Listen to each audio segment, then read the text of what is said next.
I'm sitting outside in my garden. It's a beautiful day, clear blue sky, recording the video, What About Your Thoughts?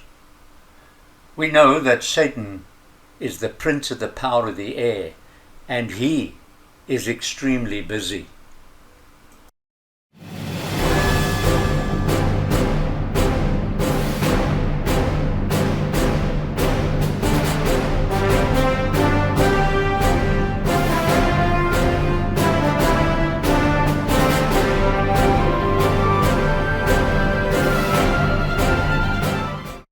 Greetings to you, friends and brethren around the world.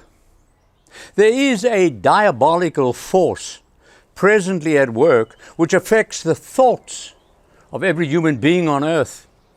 And that force focuses specifically and especially on the Church of God. We read in Ephesians chapter 2, verse 2, that this force is named as the prince of the power of the air. Verse 2, where in times past we all walked according to the course of this world, according to the prince of the power of the air, the spirit that now works in the children of disobedience, among whom also we all had our conduct or conversation in times past in the lust of our flesh, fulfilling the desires of the flesh and of the mind, and were by nature the children of wrath, even as others. This spirit influences our thoughts. He does that through broadcasting lies which deceive. James tells us in James chapter 4 verse 7, resist the devil and he will flee from you. And Peter tells us in 1 Peter chapter 5 verse 9, whom resist steadfast in the faith. The ministry and the members of the Church of God did not take cognizance of what took place after the apostle died, and the doctrines of truth given to them by Jesus Christ were changed. Satan was forgotten as members fled from those changes in the Church of God. Therefore, without proper thought, directed by proving all things, they allowed men or ministers to gather them. The Church of God, yes, gather them into separate groups with different names, separating them one from another, even splitting up families. Satan was effectively shattering the power of the holy people as prophesied in Daniel 12 verse 7.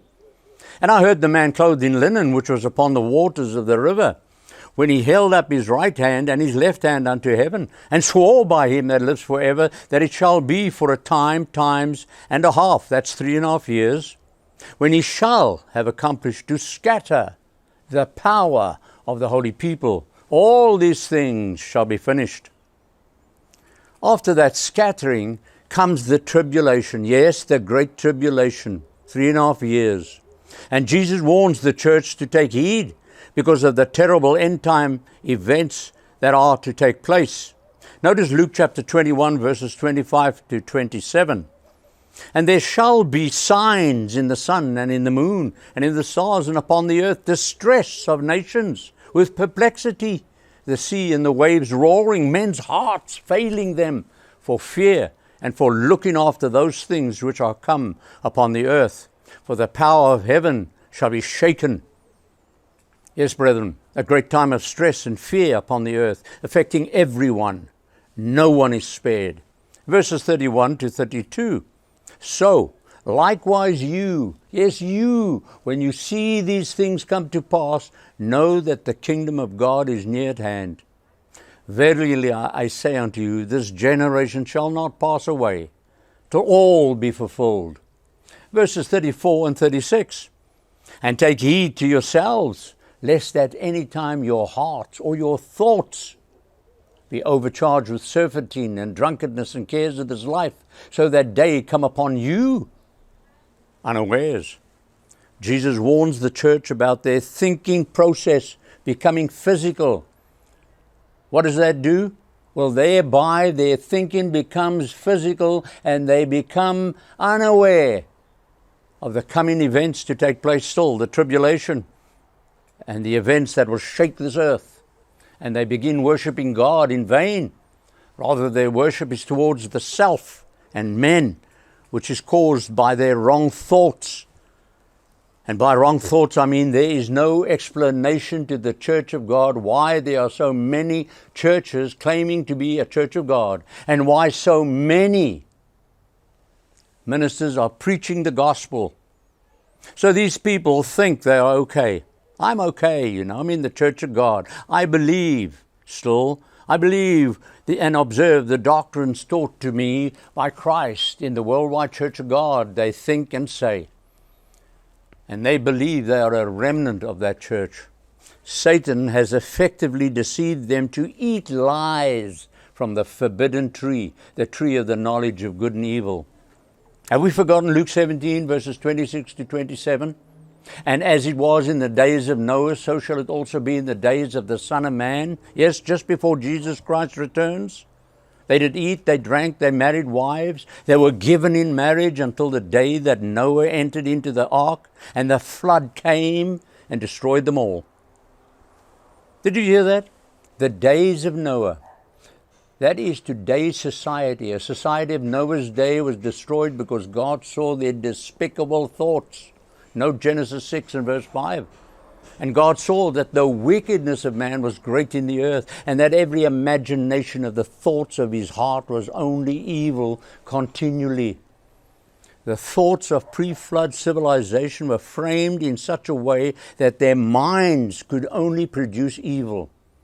And Jesus said this age, the one we're living in now, would be like that time of Noah, even though this 21st century thinks, it's all normal by human standards. Brethren, there is an underline of evil through what man is doing. There is exploding populations around the world, sexual promiscuity, demonic influence, and unbridled violence and crime.